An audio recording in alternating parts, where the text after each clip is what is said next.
Okay, so welcome back. So in this video, we're going to look at the last component, which is the throttling device. So basically it's used either to accelerate or decelerate a flow. So this is the typical one with the valve, but also you can use some type of plug, okay, or even a different pipe inside another pipe. So in those cases, what happens is that you see there's no heat transfer or work, so this 2 will be 0. Really, the kinetic energy will be 0 and the potential energy will be 0. So in the main assumption for any throttling device basically is that you need to assume that the enthalpy will be constant before and after. So let's say this is state 1 before and this is state 2, so H1 would be equal to H2, or H1 would be equal to H2 over here. Alright, so problem of throttling devices, generally they don't come by themselves, but they are integrated.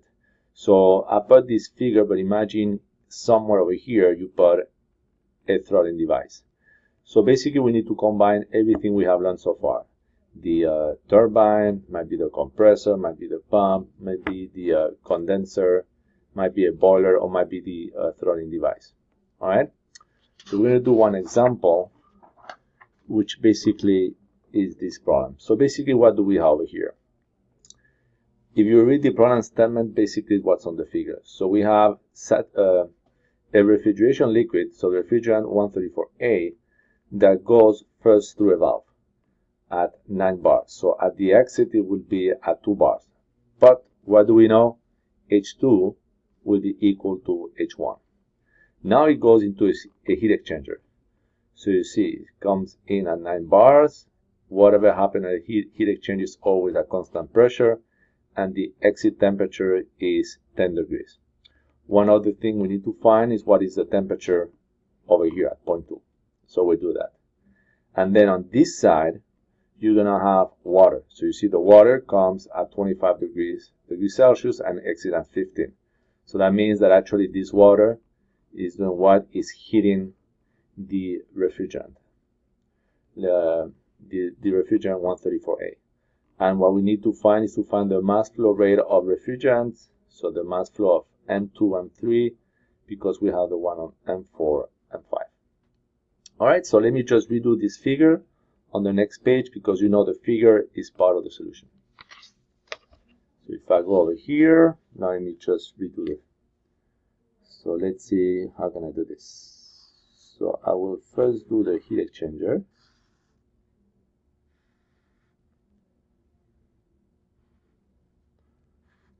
So, okay, this is one side.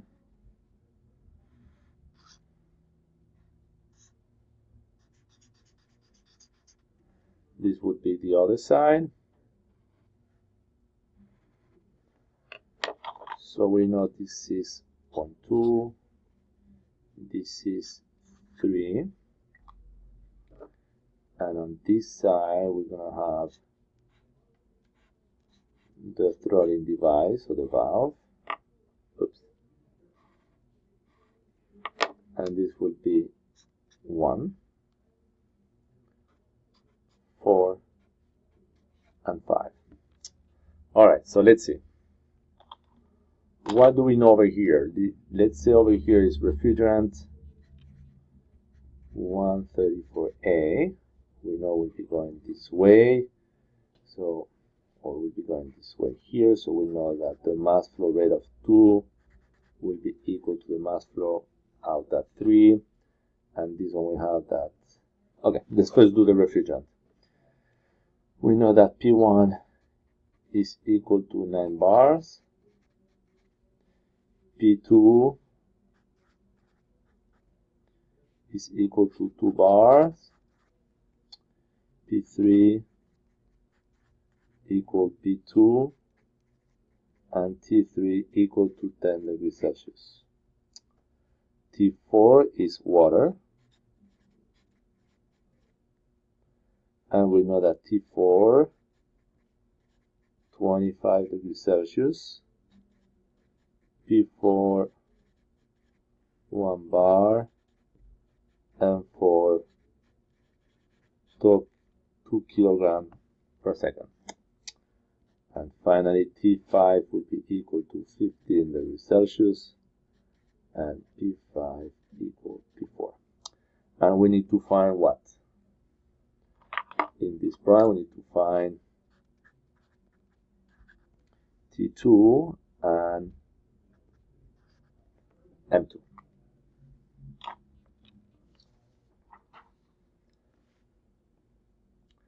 Okay, so let's start the problem. So what do we know? For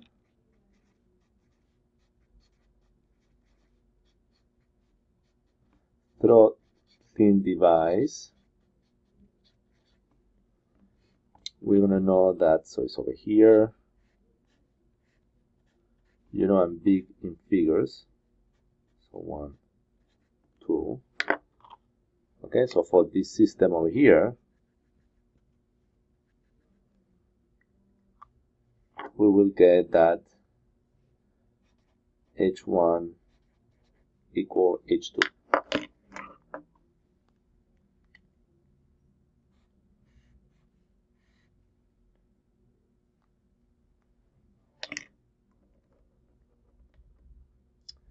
Okay, so basically we need to go to the tables for the refrigerant 134 and see what happens.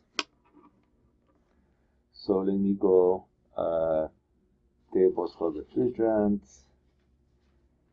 I think I need to go to table A12, but before, okay, so in table A12 actually, so we know that P1 equals 9 bar, and this would be equivalent to 900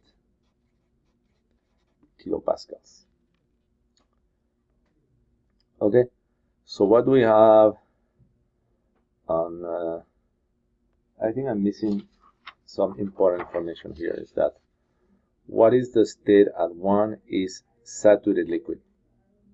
It was indicated to us that over here, at state 1 is saturated liquid. So that makes me think about maybe we need to do this figure over here.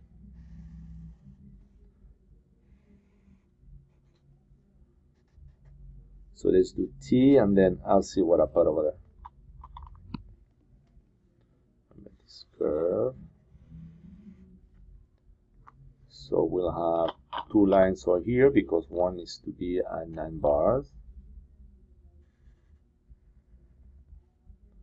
So let's say it will be P1 equal to 9, and we know P2 is equal to 2. Okay?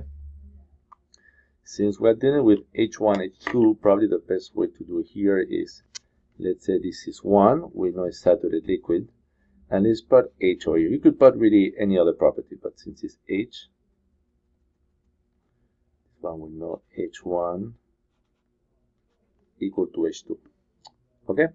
So what do we know? We need to go to the table for the refrigerant 134A for the mixers over here. So we'll know that H1 will be equal to the H fluid at this pressure. Okay? So that will be, so we go to table A12. So that's table A12. We can read at 900 HF is 101.62. So from table A12, we're gonna have that H1 is equal to 101.62 kilojoules per kilogram. All right.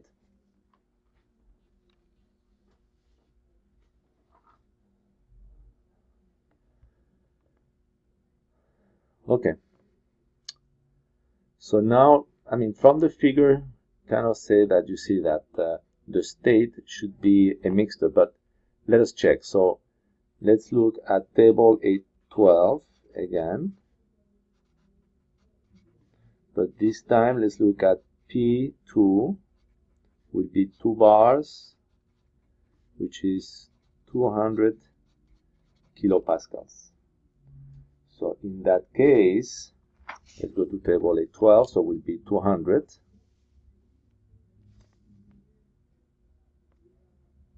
So sorry for that, I think I forgot to zoom out. So at 200, I'm going to look at the value of HF and H gas. That will be this value here and this value here. So at 200, what do we have? We have the H fluid to be equal to 38.41, and the H gas is equal to 206.09. So basically you see here from the figure, from this assumption, what do we have? We have that H2 must be equal to H1, and that is equal to what? 101.62. And you see that this value of H2 is actually between what? It's between the H fluid of the 38.41 and the H gas 206. So basically from here we can say that state 2 will be a mixture. We were expecting that just from the figure. Okay, so basically this will be state 2 should be over here. So that if we look through a line, we'll be going from 1 to 2 this way. Okay, and now maybe we can see what would be the state number 3. I forgot again to zoom out. Sorry for that.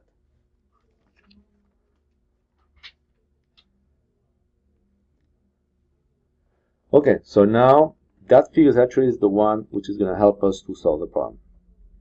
So what should be T2? T2 should be equal to the saturation temperature at 2 bars. So T2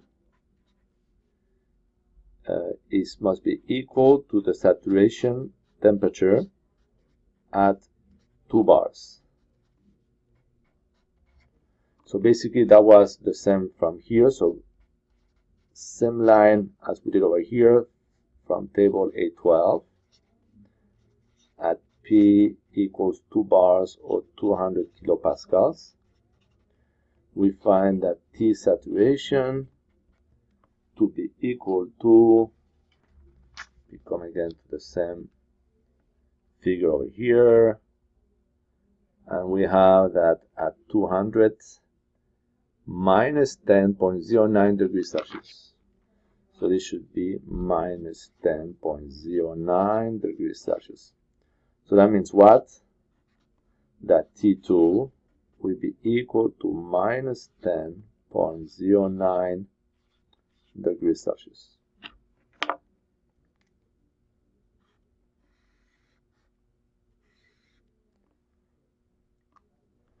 Okay, so that's it for the first part of the problem. Now we need to find M2. Okay, let's first do that. I'm sure that we're going to need H3. So we could do it now later. But let's just do it later.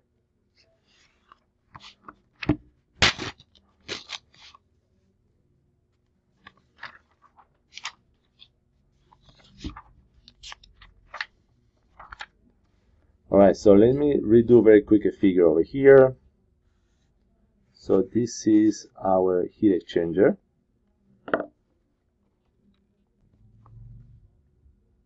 So we have our heat exchanger over here.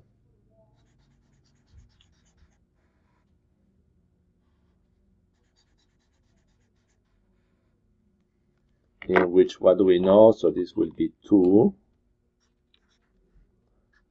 3, 4, 5.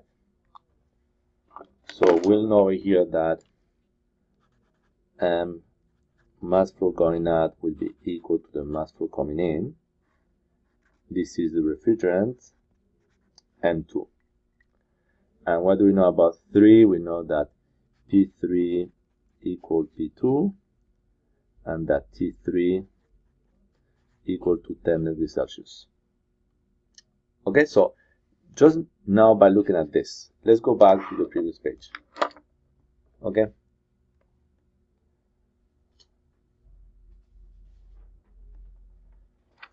So we know P3 will be equal to P2, and P2 is 2 bars. So that means we're going to stay along this line.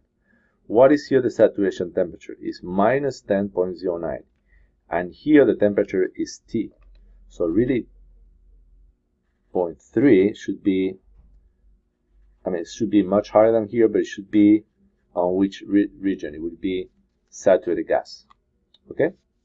So basically just from here. So let's just put over here from figure.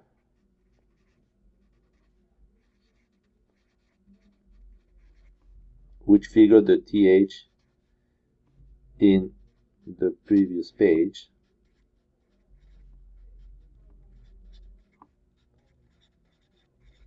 We know that state 3 will be super heated tables, okay? So these are superheated because T3 is higher than the T saturation, which was equal to the minus 10.09 degrees Celsius. Okay? Alright, so this will help us to go there, to find the value for H3. And then what do we know about the water going in? We know that M4 is equal to 2. Here we know that M5 will be equal to M4. P5 equal to P4. And what's important, T5 equal to 15 degrees Celsius. P4 equal 1 bar. And T4 equal to 25 degrees Celsius. Okay.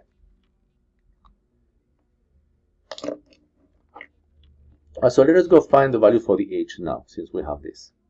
So again, from this figure, we know that for the refrigerant, we're going to have to go to the superheated tables at 2 bars and 10 degrees. So that would be on your textbook, table A13. So from table A13 at P equals 2 bars, which is 200 kilopascal. In this table, they use megapascal, so that would be 0.2 megapascals. And T equals 10 degrees Celsius. All right, so let's see what would that be. So if we go here to the table A13, you see saturated refrigerant at 134A at 0.2 megapascals. The temperature saturation was minus 10.09. And if we go to the value 10, we find that H is equal to 261.6. So basically H3 is equal to 261 and 261.6 kilojoules per kilogram. All right.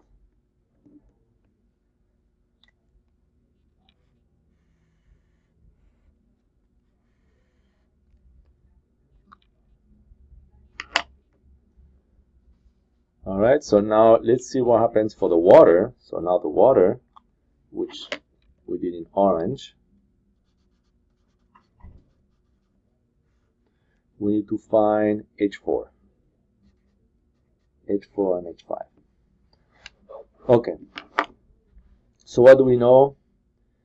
we know T4 equals to 1 bar and T4 equal to 25 degrees Celsius.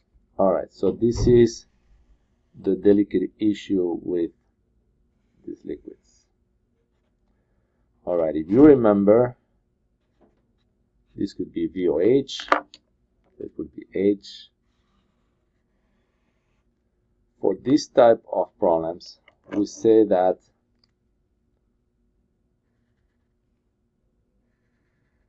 so in this case, this would be the P equal to 1 bar. Okay? So P equals to 1 bar. So over here, 1 bar, I mean, you probably know that, but the saturation temperature should be close to 100 degrees. That's the boiling temperature, no? So let's see, even if you want, you can go to just table A4 if you are not sure of that. But let's see, I mean, you can have another table, but let's see what will be 1 bar will be about 100, and you see it's about 100 degrees Celsius. So basically what that means is that the state of the water in 4 and 5 will be liquid, saturated liquid. And now remember that in most cases, there is never tables for this region. But we know that the properties will not change much in function of the pressure, and it will be in function of the temperature. So we could see that, let's say, should have done a better figure. So let's say this will be T4 on top and T5. So it will be like here and here on the figure. So in order to find those values, we go to the same table I showed you before, which is we go to table, is table A4, and remember the assumption is that the properties do not change much in function of the pressure, but they will be in function of the temperature. So we look at the temperature, so at T4, which is equal to 25 degrees Celsius, we look at the value H4 should be equal to H fluid, and at T5 equal 15 degrees Celsius, H5 should be equal to H fluid. Okay? So if we look at the table, should be the values on top.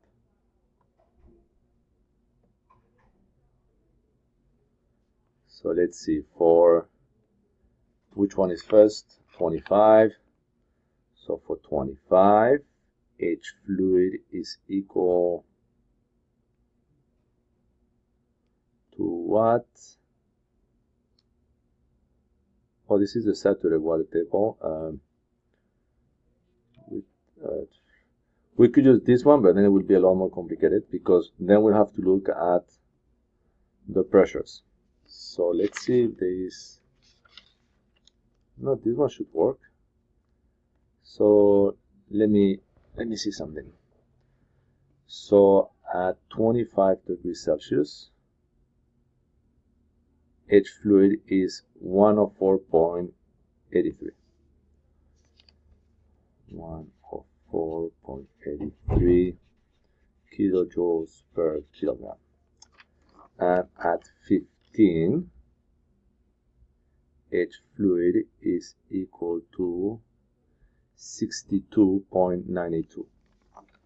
62.92 kilojoules per kilogram. Alright, so basically now we got all the data that we need in order to solve the problem. So we have H2, H3, H4, H5. So what we need to specify now is that for this control volume,